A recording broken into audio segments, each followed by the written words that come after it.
రెండో విడత దాదాపు 5,000 మందికి రెండో విడత ఇవ్వాలి. ఆ డబ్బులన్నీ కూడా కేసీఆర్ గారి నాయకత్వంలో వాళ్ళ అకౌంట్లో వేసి ఉన్నప్పటికీ ఆ అకౌంట్లో డబ్బులు ఉన్నప్పటికీ వాళ్ళకి పైసలు ఇవ్వకుండా వాళ్ళ అకౌంట్లన్నీ కూడా బ్లాక్ చేసి పెట్టడం చాలా చాలా బాధాకరం అని చెప్పి ఈ సందర్భంగా తెలియజేస్తా ఉన్నాను. నిన్న హుజురాబాద్లో నిన్న 3-4 వేల మంది దళిత మిత్రులు ధర్నా చేసిర్రు. ఖచ్చితంగా వాళ్ళని ఇబ్బంది పెడతా ఉన్నారు.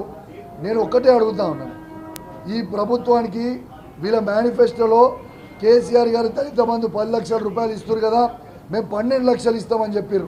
మరి అది ఎందుకు ఇస్తలేరు? ఆ 12 లక్షలు ఇచ్చుడు దేవునికి ఎరగా, కానీ ఉన్న డబ్బులు మాత్రం మీరు రిలీజ్ చేస్తలేరు. దయచేసి మిమ్మల్ని రిక్వెస్ట్ చేస్తూ ఉన్నాను, డిమాండ్ చేస్తూ ఉన్నాను, వెంటనే ఆ దళిత బంధు రెండో విడత హుజురాబాద్ నియోజకవర్గంలో రిలీజ్ చేయాలి.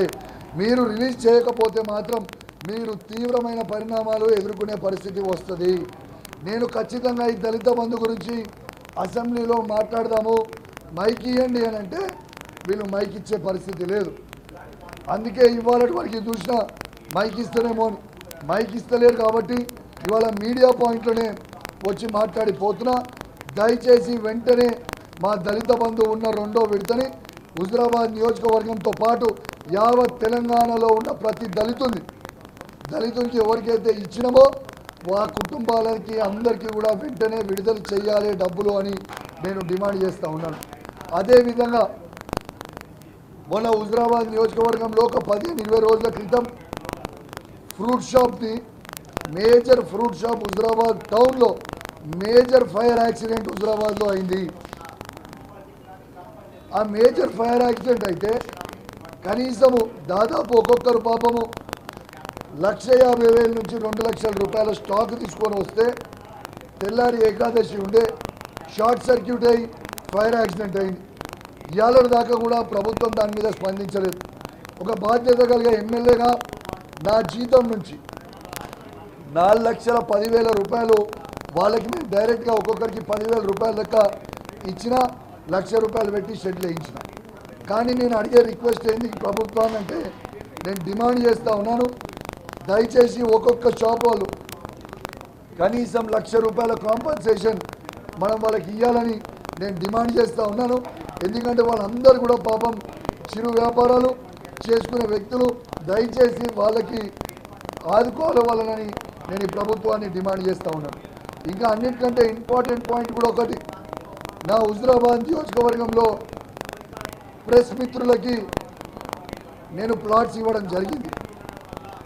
దయచేసి మా హుజురాబాద్ నియోజకవర్గంలో ఉన్న ప్రెస్ మిత్రులకు ఇచ్చిన ప్లాట్స్ని కాంగ్రెస్ వాళ్ళే కేసులు వేయించి ఇలా ఆపుతా ఉన్నారు, ప్రెస్ మిత్రులని ఇబ్బంది పెడతా ఉన్నారు. నేను చెప్తున్నా, ఇది మంచి పద్ధతి కాదు. ఖచ్చితంగా కేసు వేసిన వ్యక్తి మంత్రి పొన్నం ప్రభాకర్ గారి శిష్యుడు.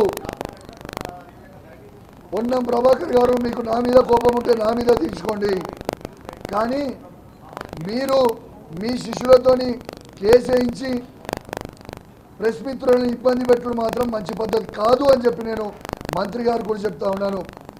దీన్ని చాలా పెద్ద ఎత్తున ఎడ్యుకేషన్ చేస్తాను.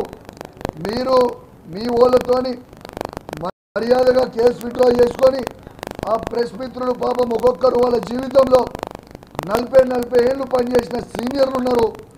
వాళ్ళందరూ కూడా వాళ్ళ కడుపు మీద కొట్టడం నీకు తగ కాదు అని చెప్పి నేను చెప్తా ఉన్నాను.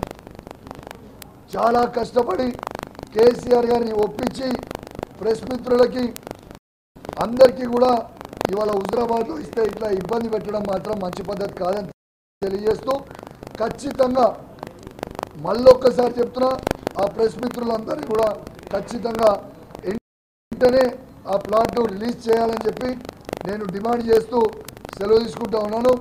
జై తెలంగాణ, జై KCR. Thank you very much.